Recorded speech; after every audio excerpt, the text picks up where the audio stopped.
അപ്പോൾ ഉണ്ണികൃഷ്ണൻ പോറ്റിയെ മാറ്റി നിർത്തിയാൽ, അപ്പോൾ അല്ല, ഉണ്ണികൃഷ്ണൻ പോറ്റിയിൽ മാത്രം കുറ്റം ആരോപിച്ചാൽ ഉണ്ണികൃഷ്ണൻ പോറ്റിയും പ്രശാന്തുമൊക്കെ ആയിട്ടുള്ള ബന്ധം അവിടെ പറയേണ്ടി വരും. അതുകൊണ്ടിപ്പോൾ ഉണ്ണികൃഷ്ണൻ പോറ്റിയെ ഈ സീനിൽ ഇല്ല എന്ന് പറഞ്ഞുകൊണ്ട് മാറ്റാനും പറ്റില്ല. അങ്ങനെയും സംഭവിക്കുകയാണ്. കാരണം ഉണ്ണികൃഷ്ണൻ പോറ്റി ഈ കേസിലെ പ്രതിയാണ്. അപ്പോൾ ചെകുത്താനും കടലിനും നടുക്കാണ്. പക്ഷേ എങ്കിലും ന്യായീകരണത്തിന് ഒരു കുറവുമില്ല.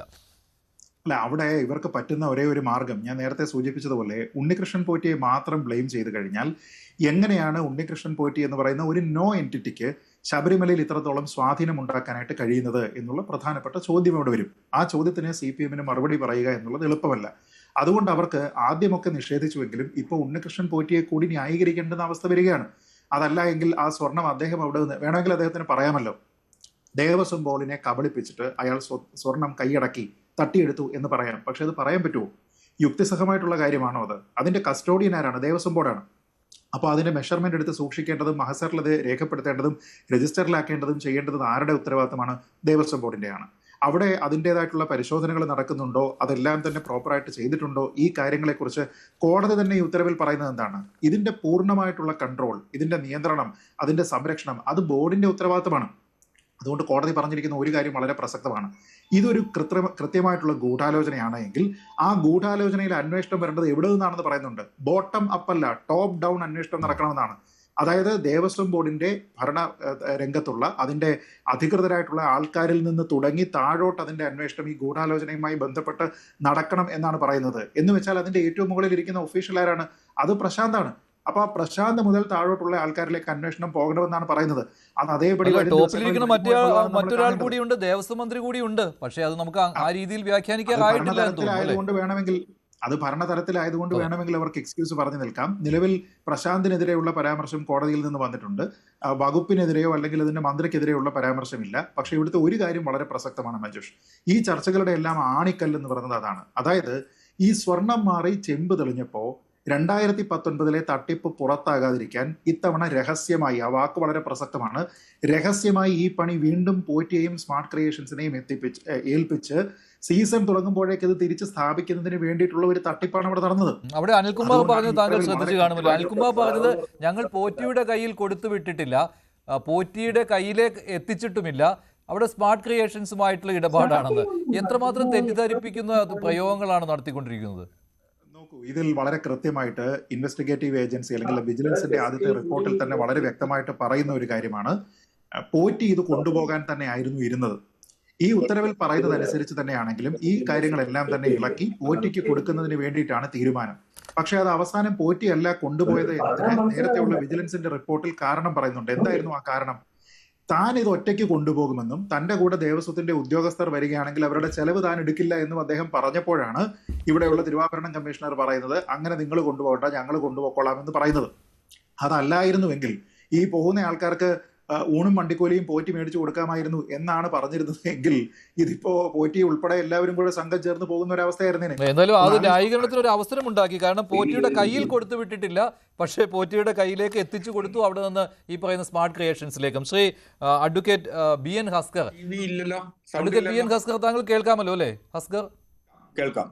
ഹസ്കർ, ഇത് ഏത് വിധത്തിൽ ന്യായീകരിക്കാൻ പറ്റും ഹസ്കർ? കാരണം ഹൈക്കോടതി വളരെ സുവ്യക്തമായിട്ട് കാര്യങ്ങൾ പറഞ്ഞിരിക്കുകയാണ്. ഇത് ഹൈക്കോടതിയുടെ ഒരു വിധി തന്നെയാണ്.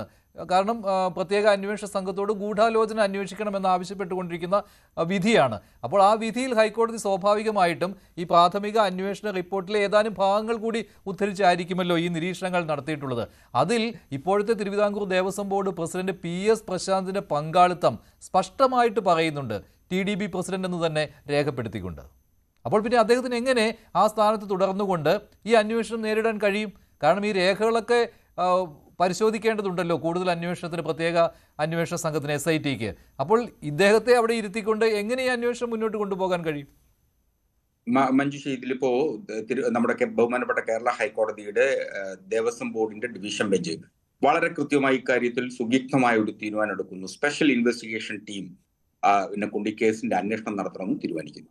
ആ സ്പെഷ്യൽ ഇൻവെസ്റ്റിഗേഷൻ ടീം നടത്തുന്ന അന്വേഷണത്തെ സംബന്ധിച്ച്, അതിലെ അംഗങ്ങളെ സംബന്ധിച്ച് ഒരു തരത്തിലുമുള്ള ഇന്നുവരെ കളങ്കിതരല്ലാത്ത ഉദ്യോഗസ്ഥന്മാരെ ഉൾപ്പെടുത്തിക്കൊണ്ട് ഒരു ടീമിനെ ഉണ്ടാക്കും.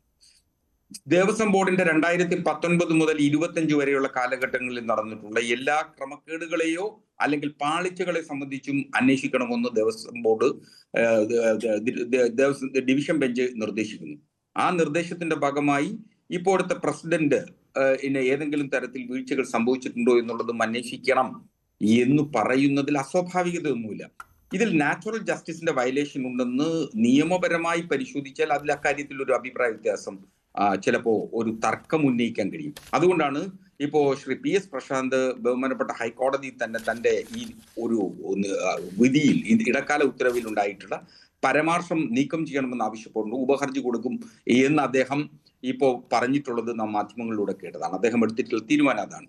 ദേവസ്വം ബോർഡിന്റെ ഉദ്യോഗസ്ഥന്മാർക്ക് വന്നിട്ടുള്ള സംഭവം, തിരുവാഭരണ കമ്മീഷണർക്ക് അടക്കം വന്നിട്ടുള്ള ക്രമരഹിതമായിട്ടുള്ള പിഴവുകൾ, ആ പിഴവുകളുടെ ഭാഗമായി ദേവസ്വം ബോർഡിനെ കുരിശിലേറ്റുകയും ദേവസ്വം ബോർഡിനെ വിചാരണ ചെയ്യുക എന്ന് പറയുന്നത് നിയമപരമായും രാഷ്ട്രീയപരമായും ശരിയല്ല എന്നുള്ളതാണ് എന്റെ പക്ഷം.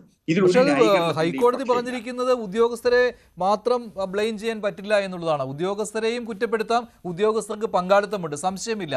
പക്ഷെ അങ്ങനെ പറഞ്ഞുകൊണ്ട് കൈ കഴുകാൻ ബോർഡ് ഭരണസമിതിക്ക് കഴിയില്ല എന്നുള്ളതാണ്. കാരണം അവരുടെ ഉത്തരവാദിത്തത്തിൽപ്പെട്ട ഏറ്റവും പ്രധാനപ്പെട്ട കാര്യം ഇവരെ നിയന്ത്രിക്കുക, അവരുടെ മേൽനോട്ടം വഹിക്കുക എന്നതുകൂടിയാണ്. അപ്പോൾ ഈ ഉദ്യോഗസ്ഥർക്ക് മേൽ ആർക്കാണ് ഉത്തരവാദിത്തമുള്ളത്? ഈ ബോർഡ് ഭരണസമിതിക്ക് തന്നെയാണ്. അത് മാത്രമല്ല, ഉദ്യോഗസ്ഥർ തന്നെയല്ലല്ലോ തീരുമാനമെടുക്കുന്നത്.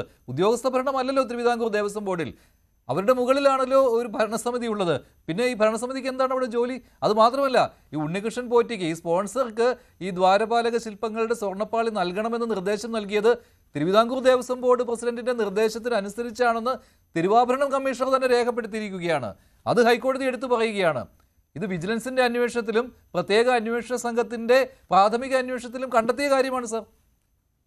അല്ല, നിശ്ചയമായി അത് ഇപ്പോ തിരുവാഭരണം കമ്മീഷണർ നൽകിയിരിക്കുന്ന മൊഴികളുടെ അടിസ്ഥാനത്തിലും ആണ് ഇപ്പോ ദേവസ്വം ബോർഡിന്റെ പ്രസിഡന്റ് ശ്രീ PS പ്രശാന്തിനെതിരെ ഇത്തരമൊരു പരാമർശം ഹൈക്കോടതി വന്നിട്ടുള്ളതെന്ന് നമുക്ക് മൊഴി മാത്രമല്ല, കത്തുമുണ്ട്, ഉത്തരവുണ്ട്. ആ ഉത്തരവുണ്ട്. ആ പരാമർശം, ഹൈക്കോടതിയുടെ ഉത്തരവിന്റെ പരാമർശത്തിൽ ദേവസ്വം കമ്മീഷണർ ആദ്യം ഉത്തരവിടുക, നിർദ്ദേശം നൽകുക, ഈ പറയുന്ന സ്മാർട്ട് ക്രിയേഷൻസിന് സാങ്കേതികമായ വൈദഗ്ധ്യമില്ല, അതുകൊണ്ട് അങ്ങോട്ട് കൊടുത്തു വിടണ്ട സ്പോൺസർ വഴിയെന്ന്. ഈ സ്പോൺസർ എന്ന് പറയുന്ന ഉണ്ണികൃഷ്ണൻ പോറ്റിയാണല്ലോ. ഗ്യാരണ്ടി അദ്ദേഹത്തിന്റെ പേരിലായതുകൊണ്ടാണല്ലോ അദ്ദേഹം വഴി സ്മാർട്ട് ക്രിയേഷൻസിൽ എത്തിക്കാൻ ശ്രമിക്കുന്നത്. പോറ്റിയും സ്മാർട്ട് ക്രിയേഷൻസും തമ്മിലാണ് 40 വർഷത്തെ ഗ്യാരണ്ടി. 6 വർഷമായപ്പോഴേക്കും പൂശിയ സ്വർണ്ണമെല്ലാം ചെമ്പ് തെളിഞ്ഞു കഴിഞ്ഞു. 6 വർഷം പോലും എടുത്തില്ല. 2004 തന്നെ ഈ കത്തിടപാടുകൾ തുടങ്ങിയതാണ്. മെയിൽ ഇടപാടുകളും ഞാൻ കൊണ്ടുപോയി മെയിൻ്റെനൻസ് ചെയ്ത് തരാം എന്നുള്ളത് പോറ്റി ദേവസ്വം ബോർഡിനെ അറിയിക്കുന്നതൊക്കെ. അതായത് 5 വർഷം, ഈ സ്വർണം പൂശി 5 വർഷം കഴിഞ്ഞപ്പോൾ ചെമ്പ് തെളിഞ്ഞു തുടങ്ങി. അത് പോട്ടെ. അപ്പോൾ ഇക്കാര്യങ്ങൾ ഞാൻ എന്താണ് പറഞ്ഞു വന്നത്, ഈ ഉണ്ണികൃഷ്ണൻ പോറ്റിയുടെ കൈവശം എത്തിക്കുവാനുള്ള ശ്രമങ്ങൾ എന്തൊക്കെയാണെന്ന് അക്കമിട്ട് നിരത്തുകയാണ് ഹൈക്കോടതി. വെറുതെ ഹൈക്കോടതി ഇത് പറയുന്നതല്ല. ആദ്യം സ്പെഷ്യൽ കമ്മീഷണർ ഹൈക്കോടതിയെ കാര്യങ്ങൾ ബോധിപ്പിച്ചു, വിജിലൻസ് ബോധിപ്പിച്ചു, പ്രത്യേക അന്വേഷണ സംഘത്തിന്റെ പ്രാഥമിക റിപ്പോർട്ടുണ്ട്. ദേവസ്വം കമ്മീഷണർ ഒരാഴ്ച കഴിഞ്ഞപ്പോഴേക്കും നിലപാട് മാറ്റി, എന്നാൽ കൊടുത്തു വിടാമെന്നാക്കി. എന്താണ് അതിന് കാരണം? തിരുവാഭരണം കമ്മീഷണറുടെ ഒരു കത്തുണ്ട്. തിരുവിതാംകൂർ ദേവസ്വം ബോർഡ് പ്രസിഡന്റിന്റെ നിർദ്ദേശപ്രകാരം ഈ